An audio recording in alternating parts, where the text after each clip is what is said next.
Hi guys, it's Edie here and welcome back to my channel. Today I'm sharing my top tips for starting a journal and keeping up with it. So you're probably asking yourself, why journaling? Well, to me, journaling is a great way to express your creativity, organize your thoughts, and self-reflect. Plus, it's a perfect way to de-stress. In today's video, I'm going to be especially talking about some of my favorite materials, some of my favorite spreads, and really just a bunch of tips and tricks that will really help you keep up with journaling. All right, we're going to get started by talking about some of the essential materials. Now, you don't need expensive tools or equipment to journal. You simply just need a notebook and some type of writing utensil. But I love these materials that I'm going to be talking about right now because they just make me really excited to use my journal, and I think they're so cute and aesthetic. I love using my Archer and Olive journals. They are my absolute favorites. They are super thick, the paper quality, and they're just really cute to use. Some of the more inexpensive options that I've used before are just really in any notebook from Amazon.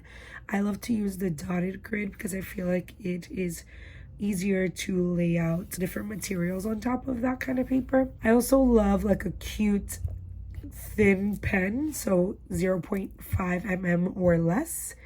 Glue tape has been literally an essential, I think the most important material that I use for journaling because it makes the process not so time consuming. Because I think sometimes the fact that journaling does take longer or could take longer, it could be off-putting to people. But a glue tape really could make a spread that might take like 30 minutes, really like 15. I also love to use old books to rip up and use as backgrounds for my journal spreads. And I have a whole video where I go into a lot more detail about all my favorite materials to use, which I'll leave up in the cards. But if you could take anything away from this video, I would definitely recommend to please get some glue tape. They sell them in like bulk on Amazon, and they are literally such time savers, and it just helps me create actually multiple journal spreads in a day because all I have to do is cut it and then I don't have to wait for the glue to dry. So I definitely recommend glue tape. I literally have them all over my room because they are that essential for me. All right, so my first tip is to start simple. I don't think that you need these fancy tools or these long entries. I think open up your journal, blank page, and just write down what you think. Write down what's on your mind. Decorate the front of it. Make it look cute so that you are excited to look through it and open the journal and jot down your ideas. My second tip is to find your style. Whether it's bullet journaling, art journaling, or simply jotting down your thoughts, find a method that fits your vibe. Some of my favorite options are junk journaling, film journaling, and life journaling. Junk journaling is a creative form of journaling that uses repurposed materials and random scraps to create unique, expressive, and often vintage-inspired spreads. Here's some of my spreads that I just took a couple pages from my junk drawer and I put these things together. Film journaling is how I actually started, and it's a practice of recording your thoughts, reactions, and reflections about movies, often including reviews, favorite scenes, favorite shows or movies, quotes, and personal interpretations. I have a separate film journal for all my favorite movies and TV shows. I specifically love to create spreads that relate to, and I'll talk more about this later, but relate to my favorite films and kind of like a watch list or a playlist. Life journaling is a practice of documenting personal experiences, thoughts, and emotions in a reflective and intentional way to capture life's journey over time. I have a separate life journal which I write about anything and everything, the good, the bad, the ugly. I like to kind of do a traditional reflection every month just to talk about my feelings, and I like to take note of milestones and different events and opportunities and places that I go so that I could look back at it once I'm old and remember the great times and kind of like what I was going through. Like I mentioned earlier, I started with film journaling at first, and then I added my life journal, and then I started adding other different journal types. So really stick to one thing at a time so that you don't get overwhelmed, because it could be overwhelming. if you give yourself like too much pressure, you put so much pressure on yourself. But I would recommend just stick with one type for now and then slowly build on to that, because journaling is supposed to be fun. It's not a stressful, or it shouldn't be stressful. So just try to stick to one method and then see how that goes. Tip number 3. I suggest for you guys to use prompts for your journal so that you never like have a lack of ideas on what to journal about. I usually go on Pinterest for inspiration or even YouTube videos. I also like to go on Instagram. I specifically like Martina's Tiny Store. She has like a club on Instagram, which I'll leave link down below, in which she puts like a monthly prompt in which everybody kind of shares their different interpretations, which is really awesome. And I like to come up with my own prompts by going through all these different inspirations, and I have you guys vote on them. So you can always go to my community tab on YouTube and see what ideas I cooked up. Some of them are not original ideas and I got them from Pinterest or Instagram, etc. And some of them are just things that I like or things that are on my mind that I come up with a creative title and a prompt, so I can never like be stuck on an idea of what to journal. But of course, writer's block for journaling happens, and sometimes you just need a little bit of time away from your journal, and that is okay, because there's so much inspiration around the world that anything could really inspire you to create a journal spread.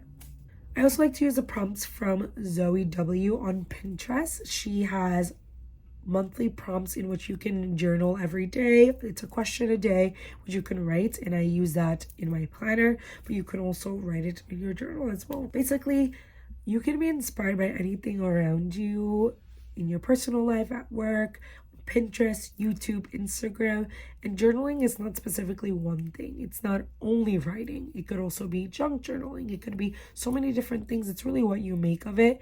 But I think that prompts really inspire me to be creative, and it's really fun just to create something that is new and it's unique, because we can have the same prompt like fig tree, but my fig tree spread looks different than your fig tree spread. So that's why I love seeing everyone's interpretation of prompts, and I love being inspired by the things around me, the things I see on social media, because even though we might have the same ideas, they all kind of look different, and that's what I really love about journaling.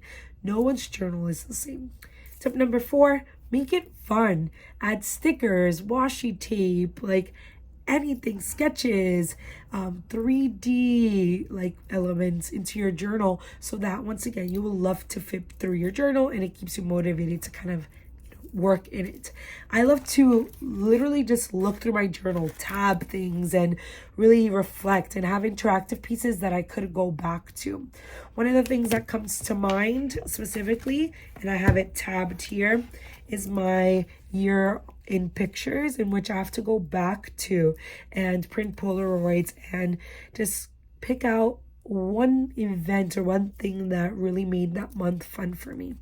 So yeah, interactive journal spreads are actually some of my favorites, and I'll be speaking a little bit more about that later. But yeah, make it fun. There's so many different washi tapes and stickers available in the world that adding those creative elements and different styles really helps me stay motivated to, journal and keep up with it. I really also love the Ransom Notes sticker book, which helps me create titles for my journal spreads, and it makes it easier so I don't have to cut everything out, because that's one thing that I hate. Even though I love journaling, cutting things out is really annoying to me. So by having that Ransom Notes sticker book, I just peel the stickers and I paste them as titles for my journal spreads, and it just looks so cohesive and cute and aesthetic. So that is another, should have probably mentioned that in my essential materials, but that's another material that I definitely need that makes it fun and exciting for me to create my journal spreads. And once again, you don't need these fancy materials. You can doodle, you can sketch. I've seen people use a journal for art, so they have all their sketches there. Tip number 5 is all about consistency, not perfection. It's okay to miss a day. What matters is that you're enjoying the process. Some days the process might allow you to journal every day, while some other days you might not. My first journal that I completed was my film journal, and it took me 3 years. It started in 2020 and I ended it last year in 2023. So it's really not about being perfect and doing it every day, but reaching for your journal when you need it the most. Now I'm going to talk about my favorite repeat journal spreads, which are journal spreads that I use or that I do every month, and that helps me kind of keep up with journaling. I really love to create monthly recaps in my life journal, in which I post pictures and a playlist of the music that I like, things that I saw, places that I went, and it really helps me not only reflect about my month, but also I love to create different themes, and I think it looks so cute.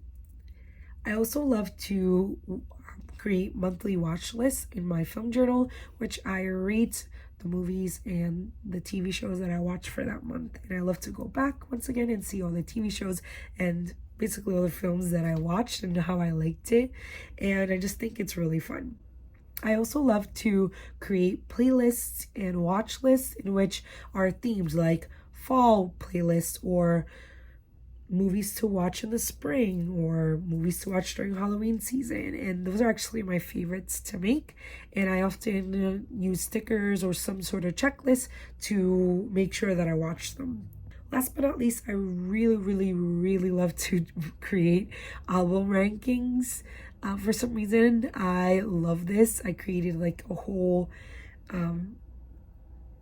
ranking system for albums, and I think it's so fun to just listen to music and rate it and kind of reflect, and yeah, I just really love doing that. The last tip that I'm going to have is to watch movies and listen to music as you're journaling. I think if you make your space cozy, light up a candle, or like bundle up with a blanket, pour yourself some coffee or matcha, and set the mood. Maybe set out some crystals.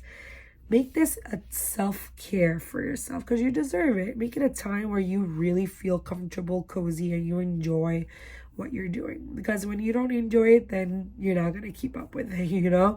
So yeah, make this like a really special time in your day or in your week or in your month or in your year, so that you feel comfortable and safe and just enjoy the moment that you have while journaling.